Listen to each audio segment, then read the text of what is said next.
नमस्कार, मैं हूं आपके साथ लकी मौर्य और आप देख रहे हैं बड़ी राजनीतिक खबर ITFD मीडिया पर। जहां बिहार की राजनीति से इस वक्त एक बहुत ही बड़ा सियासी घटनाक्रम सामने आया है। राष्ट्रीय जनता दल को मिला नया राष्ट्रीय कार्यकारी अध्यक्ष और यह नाम है तेजस्वी यादव। लालू प्रसाद यादव ने खुद ही तेजस्वी यादव को नियुक्ति पत्र सौंपा, लेकिन इस नियुक्ति पत्र के साथ ही तेजस्वी यादव ने ऐसा बयान दिया जिसने बिहार की राजनीति में नई बहस छेड़ दी है। मैं किसी के आगे झुकने वाला नहीं हूँ। राष्ट्रीय कार्य अध्यक्ष बनते ही तेजस्वी यादव ने दो टूक शब्दों में कहा, मैं किसी के आगे झुकने वाला नहीं हूं। उनके शब्दों में आत्मविश्वास भी था और वर्षों का दर्द भी था। तेजस्वी यादव ने खुलकर कहा कि उनकी राजनीतिक संघर्षों से भरी है और यह संघर्ष आज भी खत्म नहीं हुआ है। तेजस्वी यादव ने 2015 के विधानसभा चुनाव का जिक्र करते हुए बड़ा आरोप भी लगाया। उन्होंने कहा कि 2015 में चुनाव जीतने के बाद उन्हें साजिश के तहत केस में फंसाया भी गया। तेजस्वी यादव का दावा है कि जिस वक्त यह मामला बताया गया उस समय वे नाबालिग थे, इसके बावजूद उन्हें आरोपी भी बना दिया गया। उन्होंने कहा, आज तक केस, मुकदमे और पेशियों का सिलसिला जारी है। तेजस्वी यादव के बयान का सबसे बड़ा राजनीतिक हिस्सा सीएम नीतीश कुमार से जुड़ा हुआ है। तेजस्वी यादव ने 2022 की उस घटना का खुलकर जिक्र किया जब नीतीश कुमार एनडीए छोड़कर महागठबंधन में शामिल हुए थे। तेजस्वी यादव का दावा है कि उस वक्त राबड़ी आवास में नीतीश कुमार ने हाथ जोड़कर लालू प्रसाद यादव और राबड़ी देवी से माफी मांगी थी। तेजस्वी यादव ने कहा कि नीतीश कुमार ने कई नेताओं की मौजूदगी में कहा था कि इस बार गलती हो गई है, आगे से ऐसी गलती नहीं होगी। तेजस्वी यादव ने यह भी कहा कि इस बात में कई नेता गवाह भी हैं। उनका कहना था कि यह बताने की जरूरत नहीं है, सिर्फ याद दिला रहे हैं। तेजस्वी यादव ने अपने राजनीतिक जीवन की शुरुआत का भी जिक्र किया।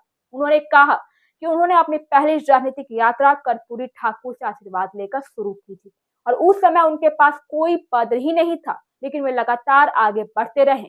तेजस्वी यादव ने बताया कि 2012 और 2013 में साजिश के तहत लालू प्रसाद यादव को जेल भी भेजा गया और उस कठिन समय में राबड़ी देवी के नेतृत्व में उन्होंने पूरे बिहार में यात्रा भी की। इसके बाद 2014 का लोकसभा चुनाव आया, जहां पहली बार तेजस्वी यादव ने प्रचार की और बड़ी जिम्मेदारी भी संभाली। 2015 में तेजस्वी यादव ने पहली बार चुनाव लड़ा, वे जीते और आरजेडी के नेतृत्व में सरकार भी बनी, लेकिन 2017 में फिर वही दौर आया। तेजस्वी यादव ने कहा कि संवैधानिक शक्तियों का इस्तेमाल करके लालू प्रसाद यादव को जेल भेजा गया। इसके बाद उनके और उनके परिवार के खिलाफ झूठे मुकदमों का सिलसिला भी शुरू हुआ। तेजस्वी यादव ने दोहराया कि उन्हें नाबालिग रहते हुए भी आरोपी बनाया गया। उन्होंने कहा, आज तक इन मामलों से छुटकारा नहीं मिला है। तेजस्वी यादव ने यह भी बताया कि 2019 और 2020 के बीच में आरजेडी ने दवाई, पढ़ाई, सिंचाई और कार्रवाई जैसे मुद्दों पर चुनाव भी लड़ा और आरजेडी सबसे बड़ी पार्टी बनकर उभरी, लेकिन सरकार नहीं बन पाई और उन्हें विपक्ष में बैठना पड़ा। 2022 में एक बार फिर महागठबंधन की सरकार बनी और तेजस्वी यादव ने कहा भी कि उस समय राष्ट्रीय स्तर पर एक ही लक्ष्य था, 2024 में भाजपा को सत्ता में आने से रोकना। इसी सोच के तहत लालू प्रसाद यादव ने नीतीश कुमार को फिर से अपनाया। तेजस्वी यादव ने 10 सर्कुलर रोड पर हुई बैठक का जिक्र करते हुए कहा कि नीतीश कुमार ने सार्वजनिक रूप से माफी भी मांगी थी। उन्होंने कहा था, तब आदेश लालू जी का चलता था, नीतीश जी में हो या हम सबसे पहले लालू जी के आदेश पर काम कर रहे थे। इसी दौर में इंडिया गठबंधन की शुरुआत हुई। तेजस्वी यादव ने सबसे तीखा बयान देते हुए कहा कि अगर नीतीश कुमार से धोखा नहीं मिला होता तो आज नरेंद्र मोदी प्रधानमंत्री नहीं होते। उन्होंने कहा कि 400 पार कर नारा देने वाले 250 से भी नीचे सिमट गए।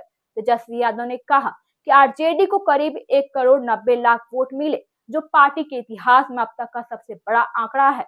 उन्होंने टिकट वितरण और संगठन को लेकर कहा कि अलग अलग विश्लेषण हो सकते हैं, लेकिन सार्वजनिक विवाद की जरूरत नहीं है। तेजस्वी यादव ने कार्यकर्ताओं से कहा, बूथ स्तर पर काम करें, संगठन को मजबूत करें और उन्होंने भरोसा भी दिलाया कि हर समस्या का समाधान बैठकर निकाला जाएगा और अंत में उनका संदेश साफ था, चिंता की कोई बात नहीं है, संगठन ही हमारी सबसे बड़ी ताकत है।